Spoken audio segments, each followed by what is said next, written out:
It's time to buckle up, running back truthers, because Danny and I are going to play nice with your favorite fantasy football position. We know that running backs can unlock league-winning upside. You're not breaking any news to us in the comments when you comment stuff like that. But the reason we usually avoid them is because you got to hit on them to unlock that league-winning upside. And today we're going to break down guys that can finish RB1 overall, the strategy involved with the double hero RB strategy. Getting those top 5 seasons with your early round running backs can definitely be a massive advantage. So today we're going to go through superhero RB or double hero RB, which is where you get 2 running backs early, obviously, do's, don'ts, theories, principles, and closing it out with dueling mock drafts as we've done for the hero video and for the zero video. So structure this video just like the other ones, define double hero RB and why it can be effective, the running back dead zone and why we definitely want to avoid it, especially with this strategy, picking your anchors and the types of running backs we want to go after, how scoring format affects double hero RB, and then we're going to close it out with dueling mock drafts, like I said. So Danny, take it away with double hero RB by definition. Yeah, and double hero running back by definition is exactly what it sounds like. When you draft 2 anchor running backs earlier in your drafts,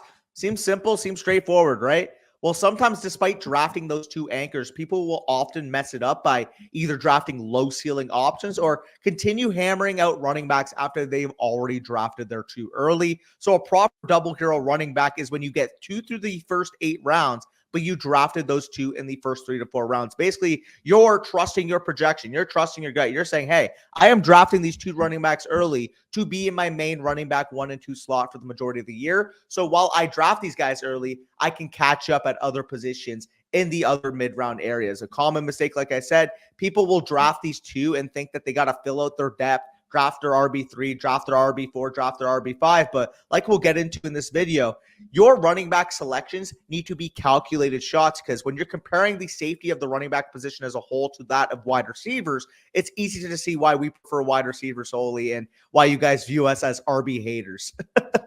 Yeah, and if you keep taking running backs, you're going to be behind the 8 ball at those other positions, because while your league mates are drafting those other dead zone running backs that we don't love the projections of, you get to soak up the value at wide receiver. You can grab an elite tight end and grab an elite quarterback, and you can basically build a more balanced team than what a zero or a hero running back draft strategy can get you. And this strategy can work really, really well in home leagues, especially if you're in an advantageous draft spot where the best player available will be a running back at either of your picks. And we'll talk about that in a second. But the reason that everything we discussed in the zero and hero RB video still applies is because running backs still get injured a lot. They still get injured 19% of the time. They get 6 or more game injury, 3.08 average games missed to the top 20 running backs in ADP over the last 9 years. And also, too, wide receivers get injured at a far less rate at that point in time. So using this strategy, you're admitting that running backs get injured more. But what we're not going to do is pound out dead zone running backs in case our running backs get injured. What we're going to do is only take running backs who have elite upside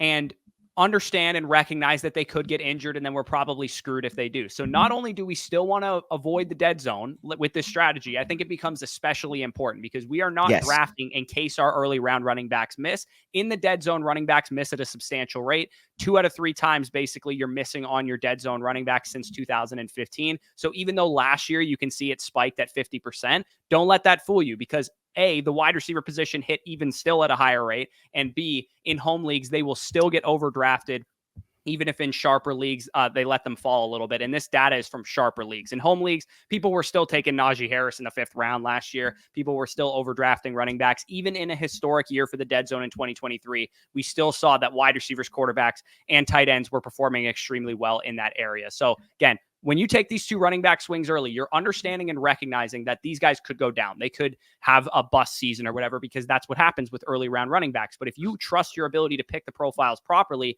you're leaning into that variance. Yeah, and again, don't get me wrong, there are definitely good running backs, like you said, in this dead zone area. It's more so just understanding which running back actually profiles as a dead zone running back. Are you taking them because of their volume? Are you taking them because of your talent? And like we outlined in that video, again, a lot of micro player takes. We talk about, the James Connors, the James Cookses, all that range of running backs in that video specifically. But basically, when you're drafting a double hero, your goal is not to then double dip and take some of these guys in this mid rounds. By taking your 2 anchor running backs early, use that, round 4 to 7 range to catch up and draft wide receivers, maybe draft an elite onesie in that spot. And while all of your league mates are chasing running back depth, drafting a lot of these dead zone running backs, you have to inevitably be able to capitalize. When your buffoon league mates are drafting round 6, round 7 running back profiles and round 4, that inherently increases the value of the other positions. So for you, you're grabbing your 2 anchors early, knowing your league mates will try to push the bill on the running backs collectively, and then you can capitalize. Maybe it's a Nico Collins falling to the 3rd round, or maybe it's a, I don't know, George Pickens falling to the middle of the 6th. Basically, a lot of the wide receiver ADPs you'll see on Underdog, you can almost discount a round to a round and a half on your home league ADP, which is why you're taking your running backs early, so that when they're catching up, you're getting ahead.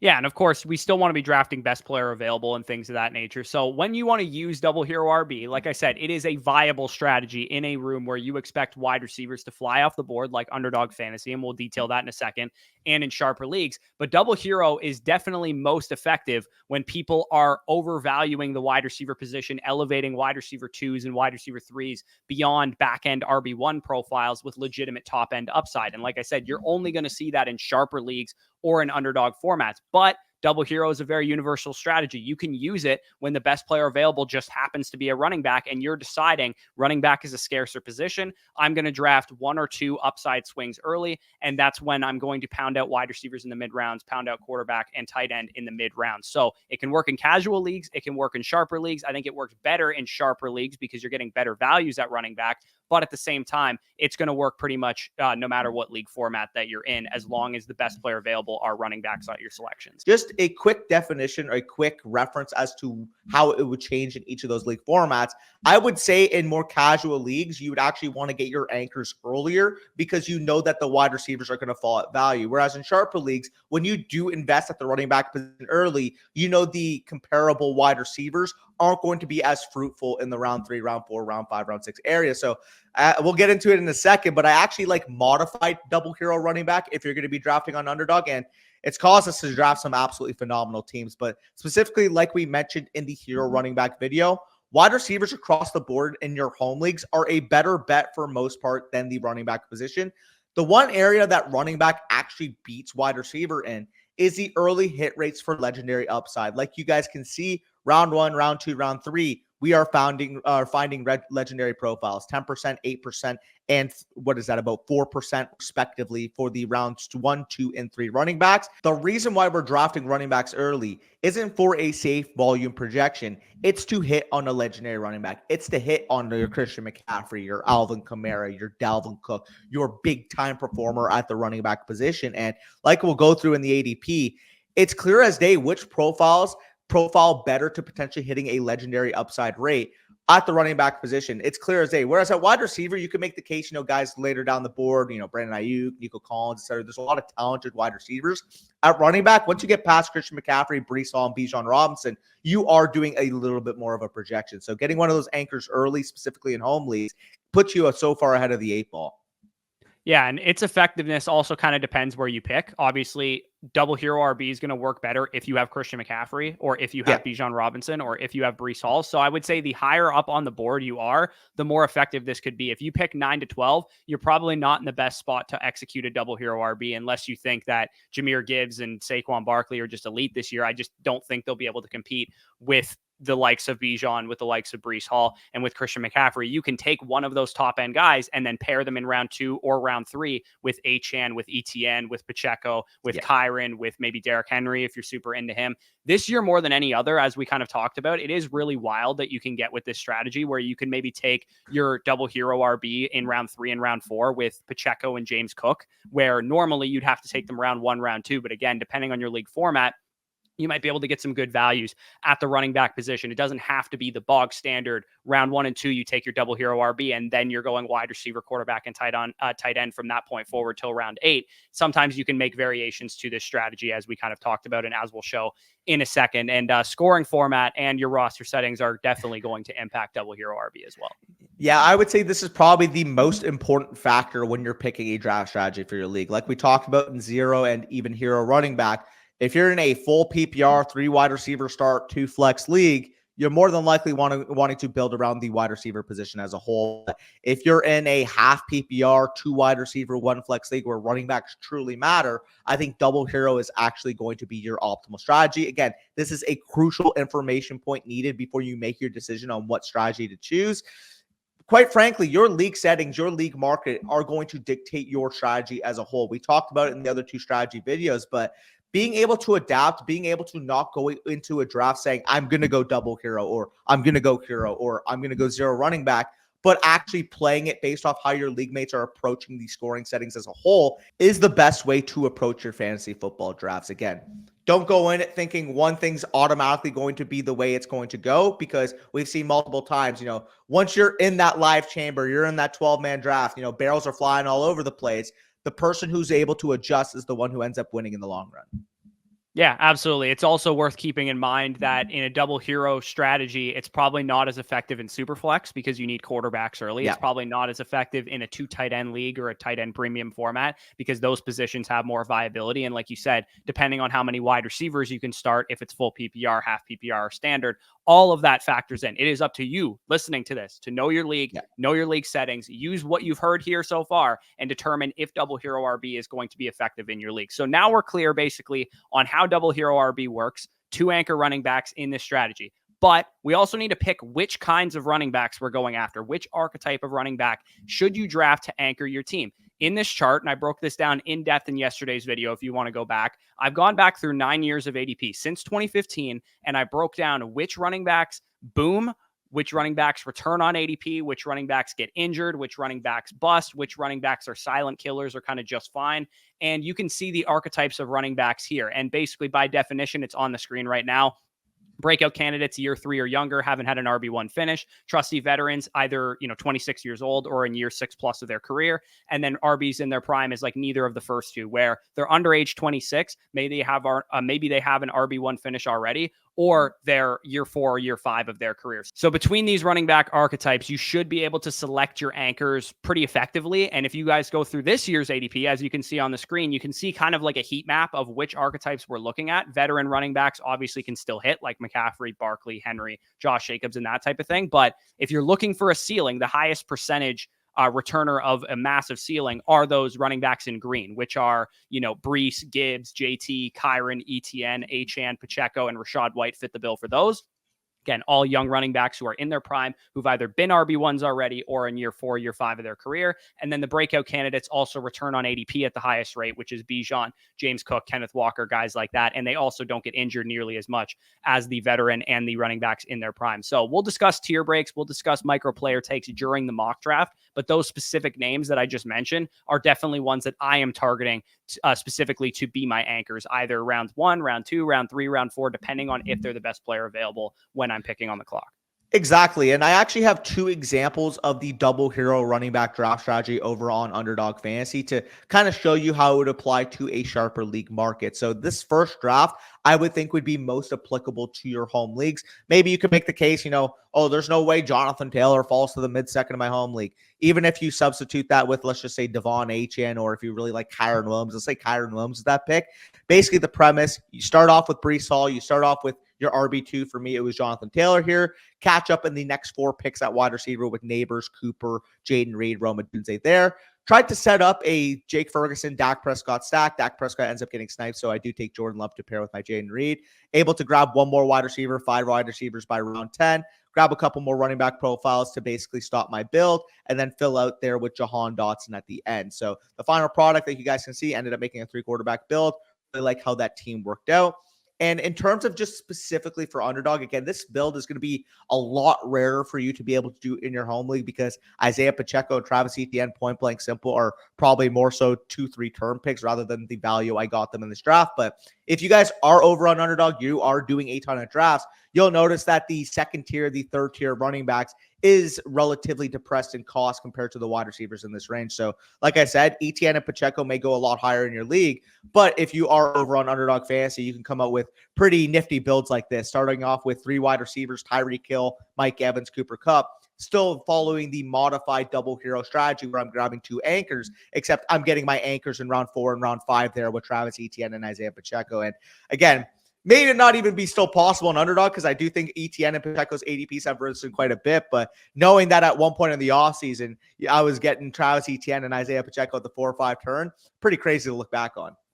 Yeah, those are guys who were technically going in the dead zone who were not dead zone profiles, which is what we were saying early on in best ball drafts, that ETN and Pacheco and those guys are just way bigger values than they should be. So again, if you guys do want to do underdog drafts, get some practice for your home leagues, of course, head on over there, use promo code FSE when you sign up. You get 100% back up to $250. You also get a special pick'em in your lobby as well. And you'll get our draft guide for free by making a $10 deposit. That is linked down below. But we are going to get right into the mock draft where we both pick. You're going to be picking from the 2 hole. I'm going to be picking from the 6 hole, and we're going to execute double hero running back strategy here. Let's get into it.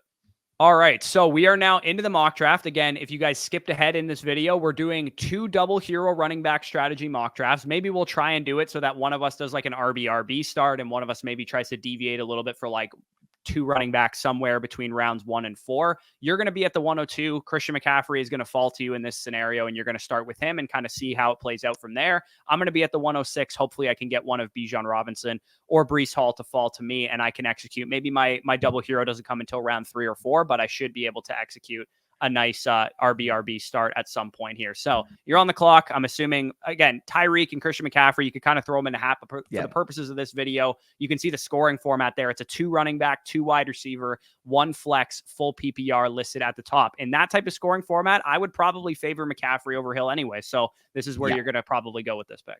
Yeah, I would agree. And this is why we always make reference to knowing your league scoring format, knowing your league roster settings, because that does make a difference when you're dealing in a tier. Again, I view the top 3 tier of CeeDee Lamb, Tyreek Hill, Christian McCaffrey. I'm much more willing to make the McCaffrey pick in this type of setup versus, like we kind of mentioned earlier, a 3 wide receiver, 2 flex setup. Again, comment down below how unlikely it is in your league that McCaffrey would fall past 1, because I mean, it does help us in the algorithm, but I will be taking Christian McCaffrey here, even if that upsets some people, because he should go 101 according to a lot.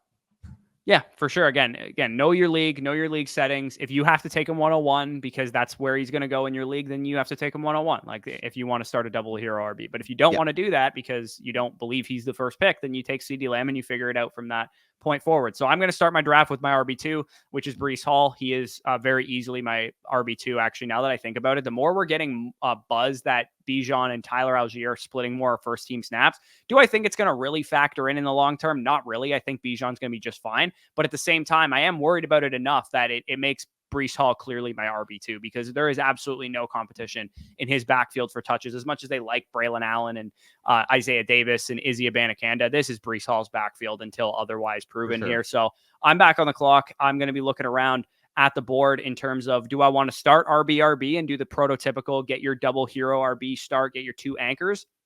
I didn't think I was going to, but my highest rated players are Brandon Ayuk and Devon Achane.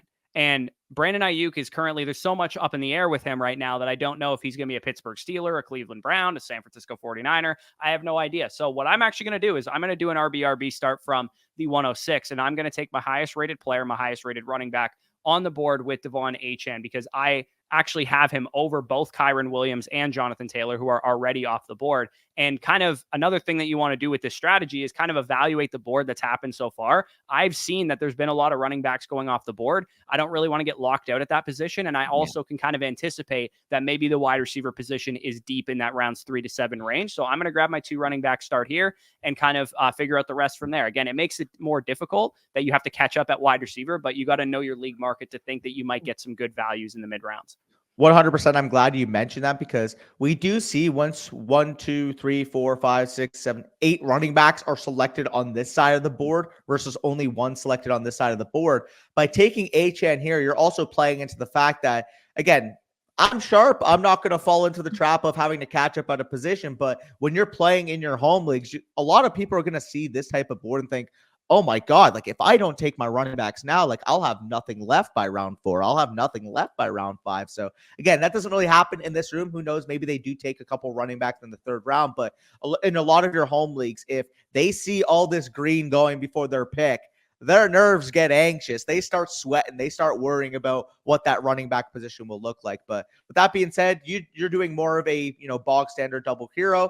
I do really like Nico Collins here, and I do view a couple of running backs kind of being in the same tier. So the way I'm going to play this at the 102 is by taking Nico Collins, my top-ranked wide receiver, and hoping one of these two running backs falls back. So I'll go Collins here, and maybe I get a running back. Perfect. So like we kind of mentioned, Isaiah Pacheco, not going to get him at the end of the fourth, early fifth, like that underdog example, but he's a guy I'm more than comfortable willing to take in the early third round area of my draft. A guy that, I mean, anytime you can get the workhorse running back for the Kansas City Chiefs, anytime outside of the top 24 picks, I think it's a worthwhile pick. Yeah, and again, underdog is also a 3 wide receiver, 1 flex format where wide receivers are pushed up the board, particularly for that reason. Yeah. And that's why people push them up the board, because you typically want to have 4 wide receivers on every given week making your lineup. And it's also best ball as well, so you can play more into the chaos of the running back position later on in the draft. But in a home league, I mean, we know that people favor, I know I can start Pacheco every week. I know I can start Achane every week. You know what I mean? That's more of a factor in a managed league than it is in best ball, which is also partially why the running back board is a little bit more pushed up in a home league, because people want that certainty. So I am on the board here. Thankfully, I do get a couple great wide receiver options falling back to me where I can go. Maybe I've already made a bet on the Dolphins. I could go with Jalen Waddle. I love the projection of Deebo Samuel, particularly if Brandon Ayuk gets moved from the team. So that is actually the direction I can go in. I also would probably consider Mike Evans into that territory as well. But I'm going to go with Deebo Samuel on the clock with this pick, and going to be in a really comfortable position knowing that I actually have a guy that has real wide receiver 1, high-end wide receiver 1 upside, who I got in the 3rd round after starting with a double hero build. Yeah, for sure. Looking very strong. We do see the typical wide receiver names go off the board after, but there's one specifically that, I mean, if he's somehow available in your home league in the 4th round, don't let the rookie bias go against Malik Neighbors, I will say.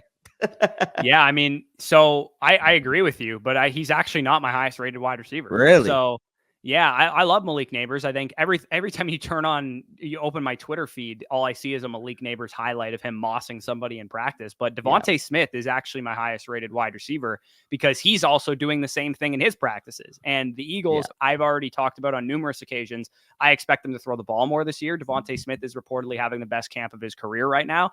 I wouldn't be shocked if we see the gap close a little bit between A.J. Brown and Devontae Smith this year. I think A.J. Brown's a superstar, one of the best, probably 5 receivers in the league.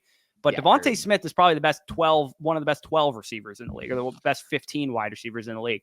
And I feel more comfortable betting on the Eagles offense than I do on the Giants offense, especially knowing that I've already bet on such great offenses so far. And in the mid rounds, you do have to take more questionable swings on offensive projections. I feel like through round 4, I love just having 4 offenses I believe in. Yeah, for sure. That is annoying that both Neighbors and DK go before my pick, but like we do in all of our drafts, you have to adjust when information gets thrown your way. I ideally would want to grab a wide receiver here. So again, wide receiver plus maybe Andrews is probably the direction I go. Which wide receiver do I want to go? Do I want to go Higgins? Do I want to go Cooper? Those would be the main 2 names. I believe I went Higgins in the last video, so I'll go with Amari Cooper this time and kind of see what falls back. So we do see 2 running backs go at the turn there to the CeeDee Lamb team. I said I wanted to go Andrews, but honestly, I kind of like what potentially could fall back at tight end at that 6'11" pick. So honestly, I'm actually going to pivot right now on the clock. George Pickens would be in consideration, but knowing that's most likely going to be Brandon Ayuk's landing spot, we're going to push him down the board quite a bit. T. Higgins is just the name that stares back at me at the 5-2 here, to be honest. So I will take him. Yeah, I mean, he also could go to the Browns and nuke your Amari Cooper as well, but we'll see. I mean, maybe Amari Cooper's going back to San Fran and the other side of the deal, but either way, I'm back on the clock here. Looking at the tight end position, I do think that Mark Andrews is a pretty huge value. I think Kyle Pitts is actually my highest rated tight end, and I kind of want to play it a little gutty here and see if he can fall back to me with the 607. So I am going to grab a wide receiver so I don't get locked out at that position, because as we kind of talked about throughout this video, when you go with 2 running backs, I think I'm less likely to deviate for an elite onesie because I want to catch up at wide receiver. Again, it is, as we talked about, only a 2 wide receiver, 1 flex format, but it is full PPR. So ideally, I want to have a wide receiver in that flex spot. In a full PPR league, I love the upside of potentially just getting a guy that I can lock into my flex every week with Christian Kirk. obviously the higher ceiling plays are probably Tank Dell and George Pickens, just given what they can represent for my team. You know what? I'm going to stick to my great offense theme, and I'm going to roll with Tank Dell here with my 506. I don't really take Tank Dell very much because I do technically have, I believe, Christian Kirk rated one spot higher than him. But I like the upside of getting all those three guys in great offenses. And now I can, if I want to, I can just swing big on other players. And Christian Kirk almost actually fell back to me, which would have been awesome. That would have been nuts. All the tight ends ended up going, including Evan Ingram at the 5'11. Absolutely disgusting right there. There's no way I would take him that high. I'm back on the clock again. Prescott, Murray, these type of guys. This is a bit more of a shallower league format, as we talked about. So I do ideally want to get somebody who's a little bit more of a positional advantage at the onesies. Nothing's really standing out to me a ton at wide receiver. I feel like I can get a good option with my next pick. So what I'm going to do here is I'm going to take Kyler Murray, who I think can be a quarterback advantage for me there. I had some stacking options later that I could have gone with. Like I could have taken like Purdy later on in the draft, but I like the idea of getting Murray there. Yeah, and unfortunately for me, there's no real onesie I want to deviate to, considering that all the ones that probably should be going this range. I mean, Evan Ingram shouldn't, but I digress. And I would say a little early for Joe Burrow, but the rest of them I would say would be the guys I would deviate for at this range. I played the bait that one would fall to the 6'11", and literally all of them went off the board. But that's fine because I do have an upside piece at wide receiver here with Rashee Rice. Again, you mentioned good offenses. It can't get much better than the Kansas City Chiefs. I'll go with Rashee Rice here, knowing that the upside in this specific roster setting format matters a lot. And Rashee has shown the most last year for these Chiefs wide receivers. So I like that. Another one here, I would be stuck between potentially getting another Chiefs wide receiver or a guy like Calvin Ridley, because quite frankly, like I said, the onesies are kind of dried up. And also a part of the game is knowing that all but one of these teams in front of me, all but two of these teams in front of me already have a quarterback. So maybe a guy like Dak, a guy like Love, a guy like that is able to fall back to me in the 8th. So the way I'll be playing it is by taking Calvin Ridley here and potentially seeing if maybe I can get a onesie to fall back, because there's no real onesies I want to push up the board. Yeah, for sure. And I'm actually quite glad that I invested only in good offenses with my earlier picks, because it allows me to deviate into a bad potential offense here with Brock Bowers. So that's what I'm going to do. Yeah. Grab myself what I consider to be still elite upside onesie. I don't think he has elite projection right now because of the offense and things of that nature, but I do feel pretty comfortable in Brock Bowers there. So we're going to make one more pick here each, and then we'll kind of go to the end of the draft and kind of recap exactly what happened there. So outside of the running back dead zone now, we're at a position where if I wanted to, I could really take another upside swing at running back. And again, I already have my starting lineup filled out too, if you think about it that way. So I could technically deviate for a running back, but I feel like Jalen Warren and Raheem Mostert and those type of guys were a little bit of tear breaks for me. So I'm going to go back to the wide receiver well here, and I'm going to grab Jackson Smith-Njigba, who's a guy that I believe has a lot of upside this year in PPR formats, especially to become like a top-end wide receiver. And Jordan Love gets absolutely ripped from your heart, and so does Dak. Both of them. What the hell? I'm back on the clock here, and Team 5 and Team 3 just wanted to be, those guys. So I'll take Brian Thomas here, and you guys will see us once the draft is complete. All right, so we are now to the end of the draft. You guys can see our two teams. We both executed double hero RBs. Yours is a little bit more modified because you got your second running back in round 3, but I did kind of more of a bog standard with Breece Hall, Devon Achane. Then I hammer out the wide receiver position, grab myself some elite upside onesies with Kyler Murray, Brock Bowers. Again, it is a 2 wide receiver, 1 flex league, so I feel pretty confident with Deebo Samuel, Devontae Smith, Tank Dell, and then JSN, Jerry Jeudy, and Dontavian Wicks in reserve. Obviously, if this was a deeper league format, 3 wide receiver, 2 flex, it's a lot harder to go with a double hero RB start. And then at the end, I mean, when you're in a league format that's this shallow too, I'm swinging for upside after round 9. I don't really care about depth at that point. So I grab Trey Benson, total upside swing. Chase Brown, total upside swing. J.K. Dobbins, total upside swing. Tyrone Tracy, total upside swing. I'm not worried at all if those guys bust on me. I can drop them. I can churn the waiver wire. In shallow league formats, there's definitely plays that you can make in that situation. So you are, you can go over your team here as well. Sorry. Yeah. In terms of my team, McCaffrey 102, pretty self-explanatory. A lot of people would take him 101 there. Nico Collins there at the 211. I do take Isaiah Pacheco at the 3-2. Now, That's more so for the purpose of this draft. In a real room, would I probably take him over Ayuk, Debo Samuel, Mike Evans? Probably not. But knowing that we are doing a double hero running back, I still think Isaiah Pacheco is a worthwhile value at the 3-2. So happy with that. Do realize, hey, I got two running backs in the first 3 picks. Need to catch up at wide receiver. So I end up grabbing Amari Cooper, T. Higgins, Rasheed Rice, Calvin Ridley, Brian Thomas Jr. Grab Jake Ferguson there at tight end. Was hoping potentially Dak Prescott would have fallen to the 8-11 pick, but still end up grabbing my tight end there because, as you see, the sleeper AI is not the most trustworthy in terms of just randomly taking backup positions. And right after I take Drake Ferguson, we do see, Njoku, Goddard, Schultz, etc., all be drafted as the backup tight ends there. Caleb Williams as my quarterback there. Pair him up with a guy like Deshaun Watson, hoping for some upside between those two guys. Rico Dowdle at running back, I think, is a really proper RB3 to have when your 2 anchors are McCaffrey and Pacheco. Grab some upside there with Ty Chandler, and then finish it off with an upside wide receiver in Jalen Polk. Yeah, for sure. And like you said, maybe sleeper AI isn't as, or your league mates aren't as dumb as the sleeper AI taking backup quarterbacks and tight ends. But sometimes you guys are in leagues where your league mates are just this stupid also. So that's why we went through that. I guess if you could take anything back, you probably would have taken Kincaid or Andrews over T. Higgins or something like that. Most likely.